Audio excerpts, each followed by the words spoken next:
All right, what do we got here? Okay, it's gonna go green, and we're gonna go ahead and run into the car because we weren't paying attention. This whole thing right here. He's staring at the light like it's a racetrack. Like once it hits green, I get to go. He starts going before it hits green. But you notice where his focus is? His focus is on the light. His focus is on the light. He's not focusing on, hey, is there a left turner? Is there somebody still going? Is there somebody in the roadway? No. So he's looking. Oh, I'm gonna go. Oh, wait. There's somebody there.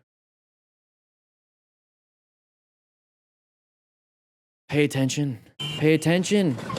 You notice how all these things are kind of preventable if you just pay attention? So if you're a brand new motorcycle rider and you're like, how the heck I'm so scared to ride because Dan keeps putting all these videos out and he keeps showing like all these crashes. I'm scared to ride a motorcycle. Guys, if you just pay attention and you learn how to ride, which I do have a new book coming out. You want to check it out. It tells you how to ride from absolutely nothing to get your license test.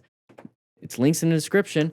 You'll learn how to ride. Pay attention to this channel. You'll learn how to ride. You'll learn that you need to be paying attention. A lot of this stuff is common sense. You'll do fine, okay? Why didn't they see him? He has high vis.